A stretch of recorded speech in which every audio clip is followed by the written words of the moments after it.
Hi, everybody. Look who's here. Yeah. We got a 30-year veteran of comedy, at least 30 years, Christopher Cowles. Thank you for having me on here. You're welcome. I'm so happy and I'm so pleased you're here. You have a list of things on your bio. My gosh. Christopher. Yeah, I've been doing it about 30 years. I started 30 years ago at a little club called Groucho's Comedy Club. What city was that? And then I got moved over to the Laugh-In Comedy Cafe, and now I'm with Off the Hook Comedy Club. In Naples, Florida? Yeah, Off the Hook Comedy Club is in Naples, Florida. So we're down here in Florida. Wonderful. I bet you're glad you're in Florida and not Naples, Italy right now. I know. I don't want to be in Naples, Italy right now. I don't know. We got a lot of corona cases down here in Fort Myers. So really? It's getting kind of scary. Oh, my gosh. So you got into comedy 30 years ago. What's it like getting into comedy when you're still in a crib? I think I was in my 20s. So I was in my 20s when I got into comedy. It was pretty fun. I didn't want to get into comedy. I was working for Wells Fargo, the armored car company. Yeah. And every time I would go in and try to talk normal, people would laugh at me. So they pushed me into doing an open mic night. And then after the open mic night, I've been doing it ever since. Oh, that's hilarious. Man, oh man. I was a banker, so I get the whole Wells Fargo thing. And, you know, like in the banking world, I looked for every opportunity to make everything funny because it's so boring. Oh, yeah. The thing about Wells Fargo was that nobody knew is that if I thought of something really funny to say, I had 30 stops a day, 5 days a week. So I would tell the same joke 30 times a day, 5 days a week. And by the time I got to the stage, it just came out natural. You know, I already wrote the joke, worked it, tried it out.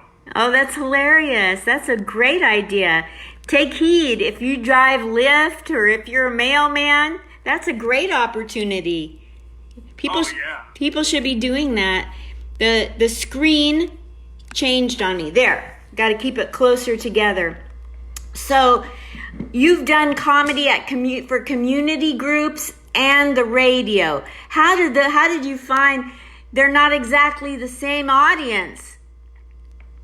No, I'm with a group called the Funny Fellas. So we adjust to our material. Like my material is not like dirty material. I may throw some bad words in there now or then. But if I take the bad words out, literally my stuff is like G-rated. Wow. So I can do G-rated shows up to, PG. All the corporate stuff we do is PG. If we have like younger kids in there, we can bring it down to G-rated material, which brings me down to if I go G-rated, I can do a good 1 minute on stage. Oh my goodness. You must be a big hit down in Florida because you've toured Florida for 30 years. 280 shows in 30 years in Florida.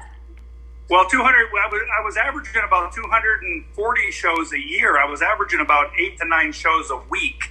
So I was really pumping out the shows, meanwhile, while working a full-time job at the same time. Holy Toledo. Man, what kind of job you're not still with Wells Fargo? No, I work for Lee County. I do the ADA. We transport people with disabilities and stuff. And with the coronavirus, we've went from 700 people a day down to 150 people a day. Whoa. Because everybody's afraid to go out. But we still need to get these people to their dialysis appointments because our job as essential, as being a government employee, it's important that these people get to their appointments and get their dialysis and stuff. It's life-saving stuff. Oh yeah. Very so critical. We take that serious, and right now we're in the process of we sterilize all the buses every day. The buses are sprayed, sterilized, cleaned, and everything. So buses are pretty safe. Oh, good. That's awesome. So, what's it like doing comedy for charities? Because you've done community. Oh, the charities are great because we did Make-A-Wish Foundation. We've done like every charity. And whenever I do a charity show, I don't charge them anything because it's for charity. And I don't want them to take the money to pay me. So whenever me and my friends do charity shows down here. We have our own stage. We have our own sound system. We have pro sound system, pro lighting. Like you can see some of the backdrops we have back here. Behind here is like probably 30 professional speakers. We can do shows up to 5,000 people. What? And so we do the shows for charity. We don't charge anything for them because we want them to raise money too, you know. So you do charity shows all over to South Florida? Mostly in the Southwest Florida down here, I get called to do charity shows. And like with Santa, I'll do Santa Claus. I don't charge to do Santa Claus when I dress up. If you've seen the photos of me as Santa, I don't charge for that. That's so I show up at people's houses and stuff like that. Santa doesn't get paid to show up. So I do Santa for free and stuff like that. Oh, that's so cool. Oh my gosh.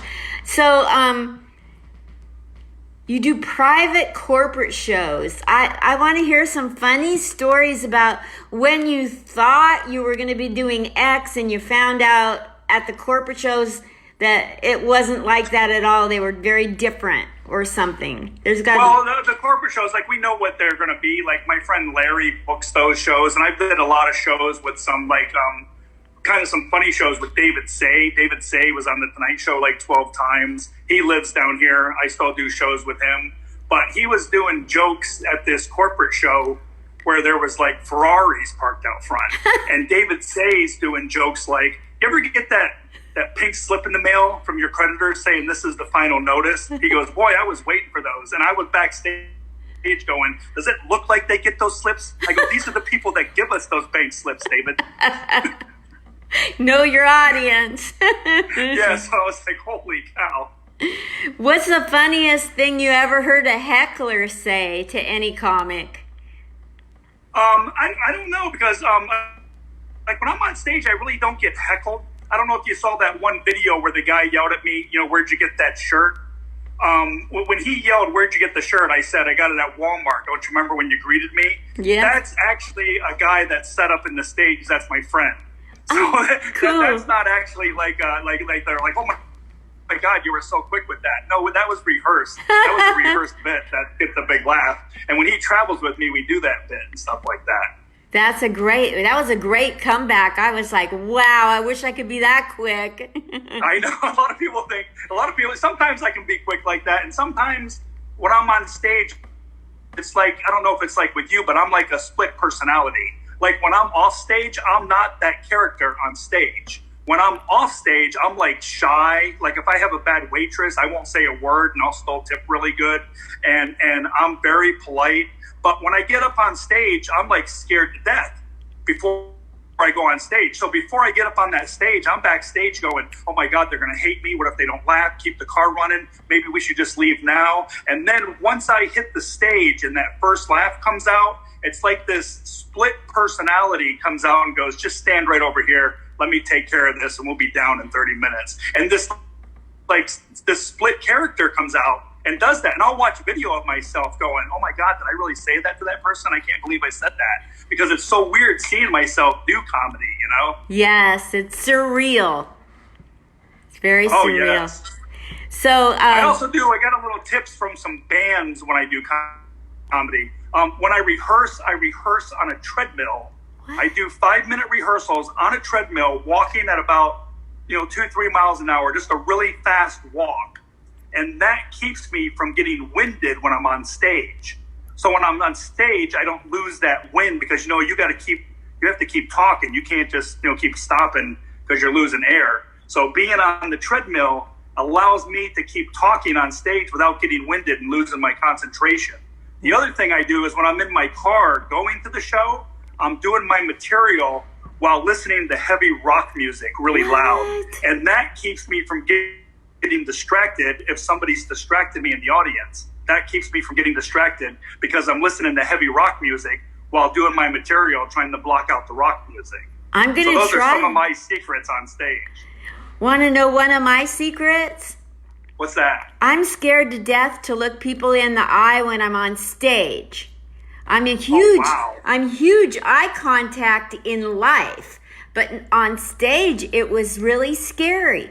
So I thought, how can I overcome this? So when I rehearse, there's inanimate objects, the television, a lamp, and I pretended that those were people in the audience, and I was going to look them straight in the eye and tell them, listen, I'm not afraid of you, and tell the joke right to them, right to the lamp and right to, and that's what helped me. Well, I tell people that the lights are like really bright on stage, so a lot of the times I can only see the first few rows. So basically, when you see me looking around, I'm not really looking at anybody. I'm just looking outward. Yeah. And just kind of like, it looks like I'm looking at people. Like people say, oh, you looked right at me. But technically I'm not, because I can't see with the lights in my face. So I'm technically just pretending that I'm looking around, and I actually can't see the people up there. Only the first couple rows I can see. Yeah. What's the biggest audience you've done comedy for? You can do up to 5. I've done audiences up to 5,000 people. But I got to be honest with you, I like doing smaller audiences. I like doing audiences between 100 to a couple hundred. I think Off the Hook will hold like 300 people. But I like a couple hundred people, because when I'm doing the big shows of 5,000, when I'm working with a bigger act, I kind of walk over myself, because the people roar with laughter, and then I start talking, but they're not done laughing yet. And then by the time they get done laughing, they didn't hear what I say, so then I get that dead air. So I kind of had to go like really, really slow when I do the bigger audiences, because I didn't realize you have to wait for everybody to calm down or they can't hear you. The other thing is, when I'm doing a G-rated show, for some reason I go slower.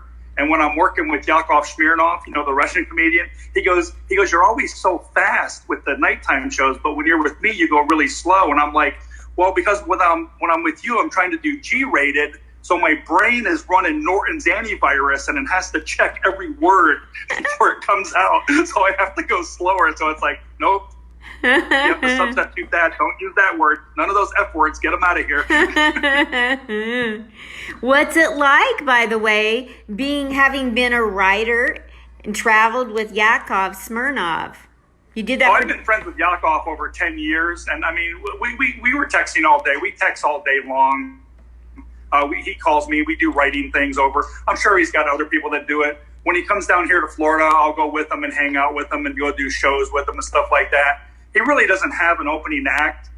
So basically, I just go up on stage and do, a couple of announcements for him and then bring him up. He does like a 2.5-hour show. What? But we literally will sit for 10 hours down by the pool at the hotel with 3 or 4 laptops, writing material, working it, and then we'll do the show that night, go to bed, wake up about 8 o'clock in the morning, and sit and take notes of what jokes worked and what jokes didn't, and either take them out of the show or rework them again. So it's a good 10-hour day of just sitting there writing, because his show has to be perfect. It's got to be clean. His shows are like, you can't offend anybody. So he doesn't want to offend anybody. So it's got to be so G-rated and so non-offensive to any type of groups, Wow. Talk about a lot of filters. A lot of filters, but he gets up and he does it. He memorizes that stuff, and he gets up there and he does it, and it's just amazing. About 3 or 4 weeks ago, maybe a little bit longer, before the coronavirus thing started, he actually wanted me to come up to Sarasota to see him, and I didn't get a chance to go up there because, I got the grandbaby, so I'm watching her. He literally came to my house and got me at my house because he wanted to go to the Edison home. So we went down to the Edison home all day. And I go, well, you got to be pretty special when Yakov comes to your house to get you to go somewhere. Oh, that's really special. Because where he was performing was like about an hour and a half away from where I live. Wow. How cool was that? The Edison. Yeah, so I have Yakov Smirnoff on my Ring doorbell, like ringing my doorbell.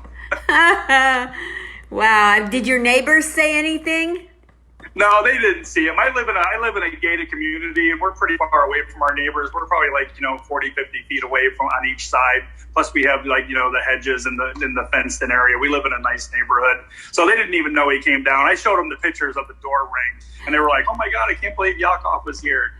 But Yakov, he's doing great. He's healthy. He's married. He's got his doctor's degree, so he teaches. Most of his 2-hour show is based on relationships. He's very into trying to bring laughter back into relationships and stuff like that. So he does a really good 2.5-hour show about relationships and stuff like that. But he throws in some of his old humor. I mean, he does jokes that he get standing ovations from the 70s. Like if me and you did those jokes, we'd get booed off stage. They'd be like, "Oh, what are you saying those jokes for?" But Yakov, he does them and they love them, and he does those jokes, and they're his jokes, so people love them. Oh, that's so cool. I've never followed his comedy, so I'll have to go check it out. Thank you for telling me. Yeah, when you see his posts on there, a lot of the posts that we were writing like 3 or 4 people until we get them perfect, and then he'll send them out and test them out on stage. What a great opportunity for you. It's a precious relationship you have. Oh yeah, he's Yakov is the one I have the most comedy relationship with. I a lot of local comics, we text jokes back and forth, and my friend Larry Venturino, who started comedy a few years back, is doing really good. He's out there in California with Dat Fan. Remember him? Yeah, I know Dat Fan. Him a lot. He's friends with Dat Fan, and so when he comes down here, he does shows, and when he's out in California, Larry will go out and do shows. Wow. So, what's the Funny Fellows is a touring group? Yeah, the Funny Fellows. We started the Funny Fellows about a year ago, and it's 3 of us. It's Larry Venturino and Frank Del Pizzo, and it's kind of an Italian themed thing. So we do a lot of Italian jokes in it, and so it's very funny. Every time we go somewhere, we sell out shows. Every place we've been, we sold out. We sell out shows on Wednesdays. And we were supposed to have a show coming up. Yeah. Of course, it was canceled because of the coronavirus thing. So, do you know Jackie Knight from Fort Lauderdale? She has a comedy club there inside of a restaurant. She's on here listening. Yeah. Oh, I don't know. I don't know if I know her or not. Does she know me from the Laugh-In or Off the Hook?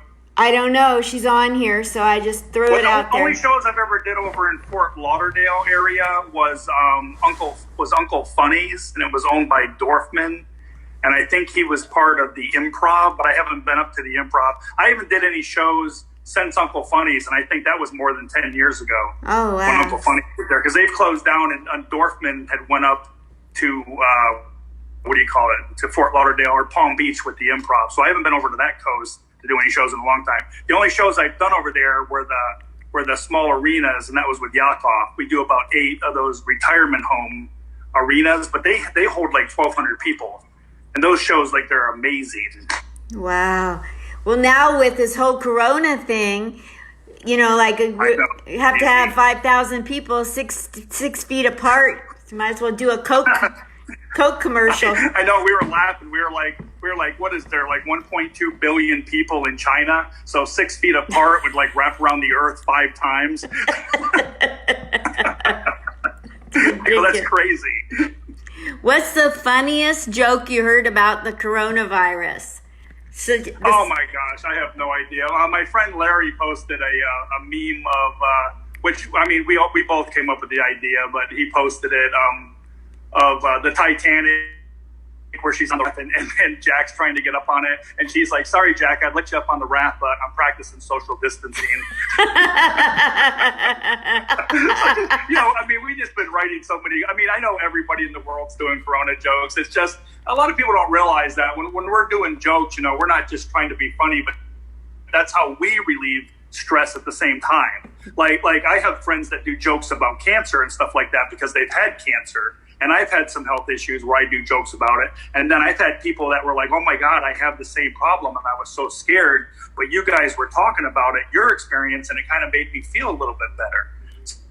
But people always go, "Oh my God, you're always writing jokes about Corona." But I'm like, I'm also kind of worried about getting it. So I'm kind of blowing off some relief steam myself about it, Exactly. It gets pretty serious. I have to keep myself in check with the anxiety about it all.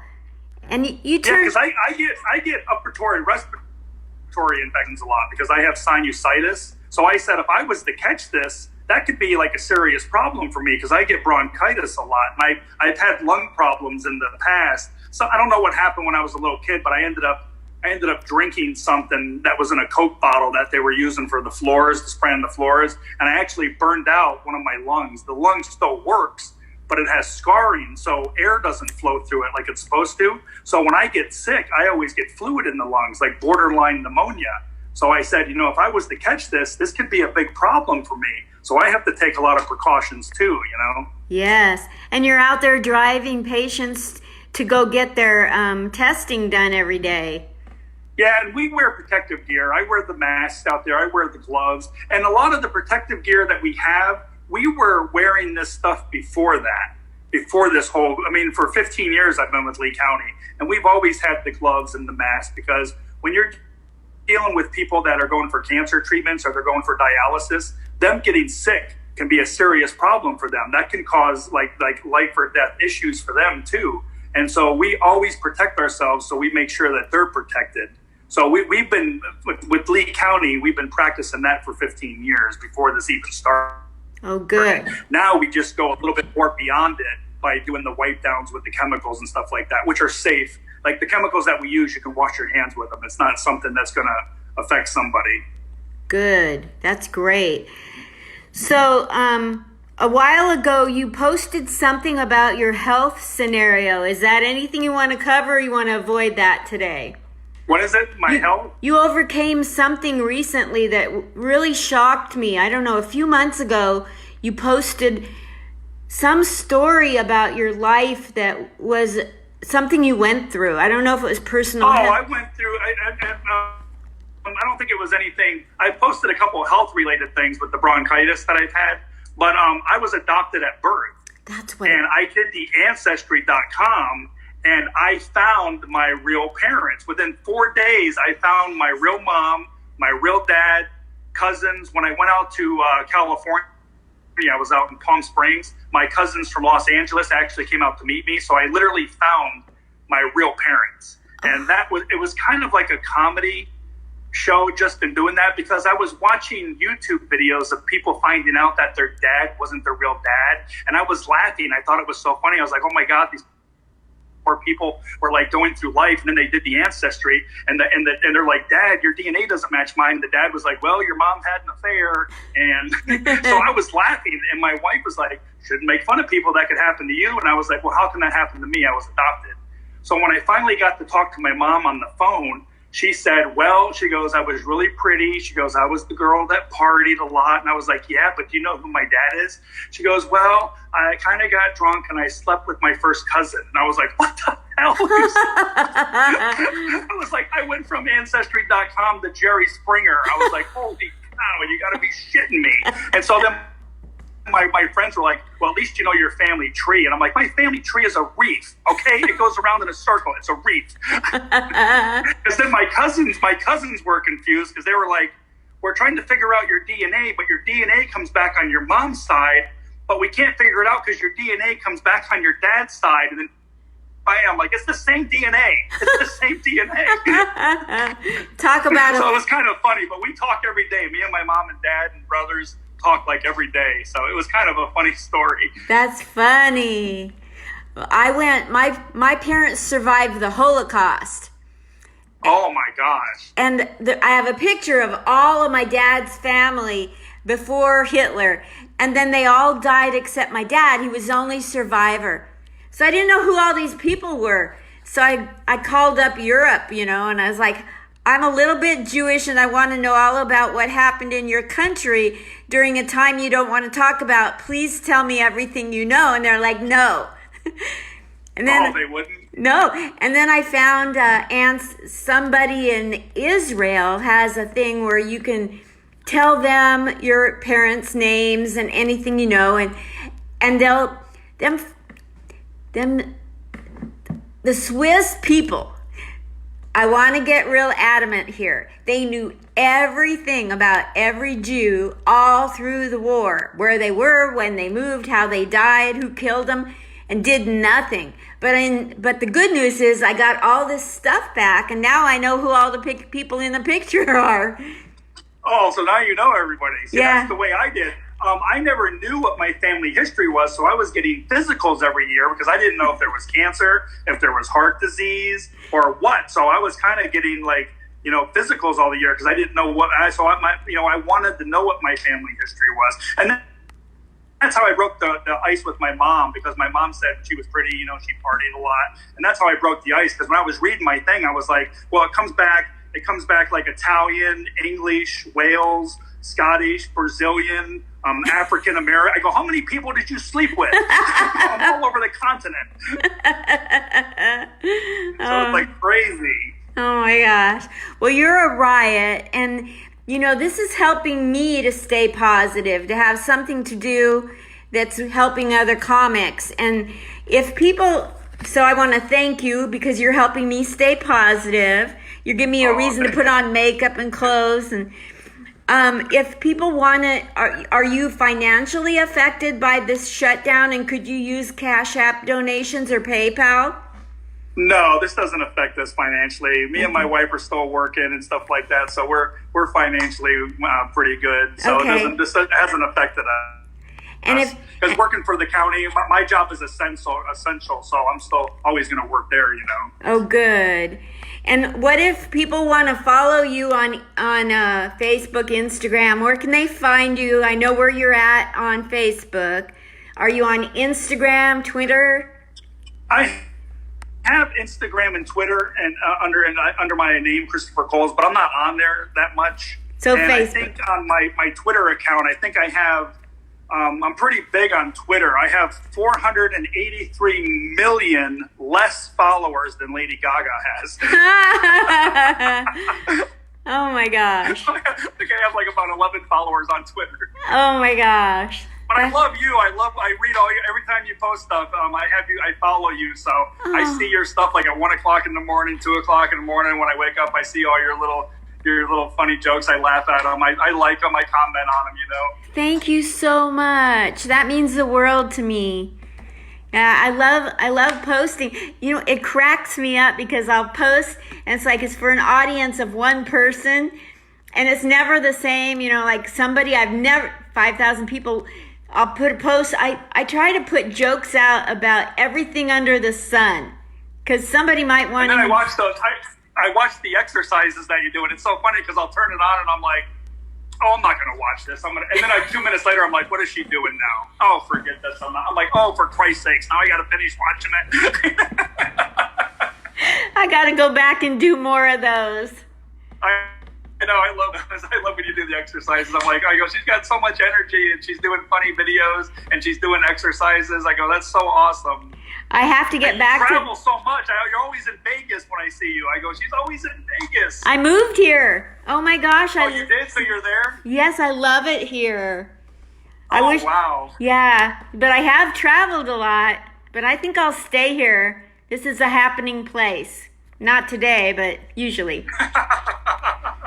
So are you guys affected by it out there? Are you shut down out in Vegas? There's no gambling, there's no drinking, there's no smoking cigarettes. I mean, just about everybody has quit selling almost everything. I'm surprised people haven't gone off the deep end in this town. Same thing in Florida. Florida's the same way, but I mean, you can still go to the grocery store. You can still go outside and exercise as long as you practice safe distancing and stuff like that. So anything essential, doctor's appointments, but most everything is shut down. The restaurants are still open, but you have to go pick up the food. Yes. So the restaurants are still working, but you have to go pick it up. You can't go inside. Yes. That's the way it is here too.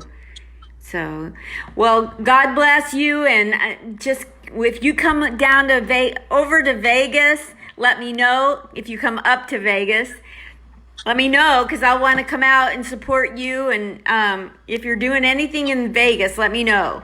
Even Reno, Thank you so much. Yeah, and so I'll post where they can follow you on Facebook, Instagram, and Twitter, even though Facebook is the main thing. And we're good with the donations. You don't need to worry about that. And thank you so much again, Christopher, for your time. Thank you so much. Thank you, everybody, for having me. Love you guys. Bye. Love you lots. Bye-bye. Bye. Thanks again. I see there's still one person on here. I don't know who it is, but he was amazing. I'm so glad. He had the greatest story. He didn't know who his mother was for his whole life. And then just recently, it was the most touching, it was a video he put out of waiting to meet his real mother. And it made me cry. I never heard such a heart-rending story. And the forgiveness he had to accept her. So I like Christopher Cowles a lot. You guys, I think there's only one person, if that, on here. So thank you so much, everybody, for being on here.